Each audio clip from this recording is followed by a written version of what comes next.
अस्सलाम वालेकुम वीवर्स, महा कुक्स में आपको खुशामदीद। वीवर्स, आज मैं आपके साथ शेयर कर रही हूँ शादियों में बनने वाली इमली आलू बुखारे की चटनी, जो कि बहुत ही मज़े की बनती है और इसको घर में बनाना भी बेहद आसान है।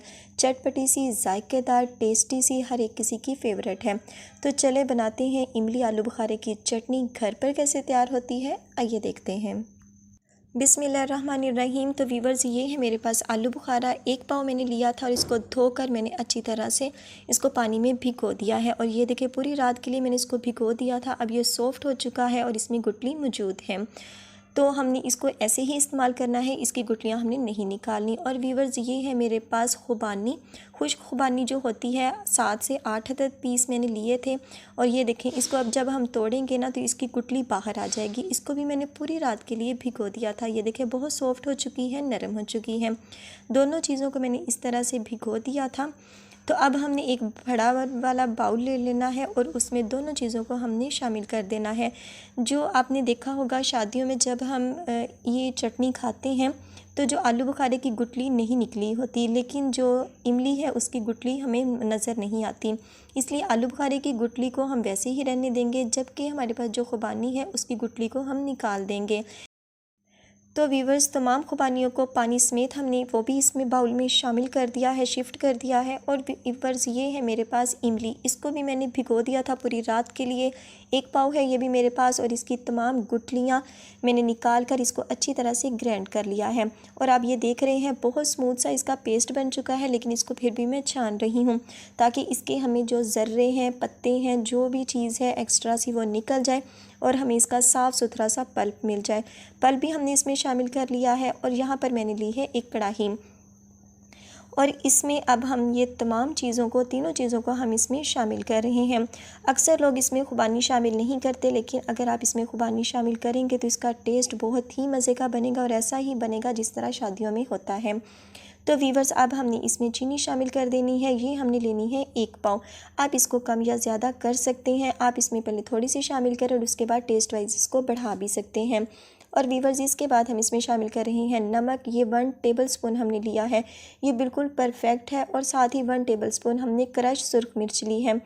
आपके पास अगर सुर्ख मिर्च दूसरी हो तो वो भी इसमें शामिल कर सकते हैं, लेकिन क्रश मिर्च आप डालिएगा, वो हल्की हल्की सी जब नज़र आएगी तो वो भी मज़े की लगेगी, अच्छी भी लगेगी और इसका ज़्यादा तीखापन भी नहीं होगा। तो इन तमाम चीज़ों को हमने इसमें शामिल कर दिया है और इसको अब हमने पकने के लिए रख देना है जब तक कि ये जोश खा जाए या इसमें से 2-3 बॉयल आ जाएँ।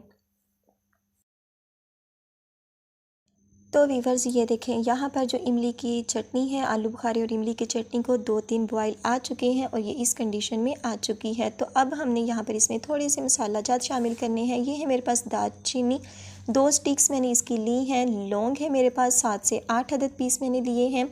काली मिर्च है 1 टीस्पून हमने इसमें शामिल करेंगे और 1 अदद बड़ी इलायची है। ये सब चीज़ों को हम इसमें शामिल कर रहे हैं। थोड़े थोड़े से हमने इसमें मसाले शामिल किए हैं और साथ ही इसमें है ज़ीरा।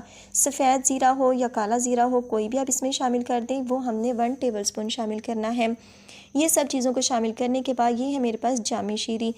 आपने देखा होगा शादियों में जब हम इमली और आलू बुखारे की चटनी को खाते हैं तो वो ब्लैक नहीं होती, बल्कि वो रेडिश किस्म की होती है, यानी उसका कलर सुर्ख होता है। वो इसी वजह से होता है कि वो सुर्ख होती है और उसमें जामे शीरी या रूह अफ़ज़ा उन्होंने मिलाया होता है। इसलिए हम भी इसमें रूह अफ़ज़ा या जामे शीरी मिलाएंगे ताकि ये दिखने में भी खूबसूरत लगे और टेस्ट वाइज भी ये बहुत ही मज़े की लगे। तो आपने कलर अपनी मर्ज़ी के हिसाब से रखना है, तेज़ करना है, कम रखना है, जहाँ पर आपको सेट हो आपने वहीं पर इसको रोक देना है। तो थोड़ा थोड़ा करके हम इसमें जामे शीरी शामिल करेंगे और जहाँ पर हमें लगेगा कि ये सुर्ख हो चुका है, इसका कलर अच्छा सा आ चुका है, तो वहाँ पर हम इसको रोक देंगे। तो वीवर्स, अब हमने इसको इतना पकाना है कि ये थिक हो जाए, गाढ़ा हो जाए और आपको इसकी लुक नज़र आए कि ये बनकर हो चुकी है तैयार और इसमें बबल से उठने लगे। तो वीवर्स, ये देखें, जो हमारी चटनी है वो बन चुकी है। तो अब हमने इसमें सिरका में इसमें शामिल कर रही हूँ। तकरीबन 4 और 5 टेबलस्पून के करीब हमने इसमें शामिल करना है। और ये है मेरे पास लेमन, 1 अदद लेमन भी आप इसमें शामिल कर सकते हैं।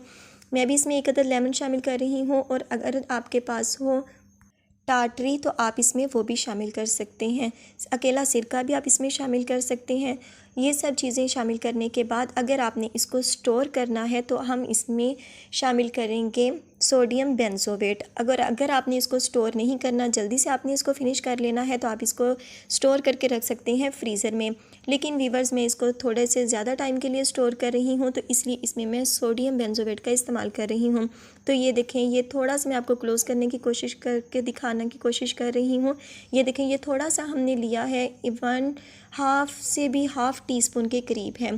तो ये भी हमने इसमें शामिल कर दिया। अब हम इसको ठंडा करेंगे और फिर हम इसको आपको दिखाएंगे इसकी फ़ाइनल लुक कि ये कैसा बना है। तो वीवर्स, ये देखें, ये है हमारी इमली और आलू बुखारे की चटनी की फ़ाइनल लुक। बहुत ही ज़बरदस्त सा, चटपटा सा, खट्टा मीठा सा ये बनकर हुआ है तैयार। आप इसकी लुक भी देख रहे हैं, बहुत ज़बरदस्त ये हुआ है तैयार। तो यहाँ पर हम इसमें शामिल कर रहे हैं बादाम, और ये है मेरे पास चारों मग्ज़।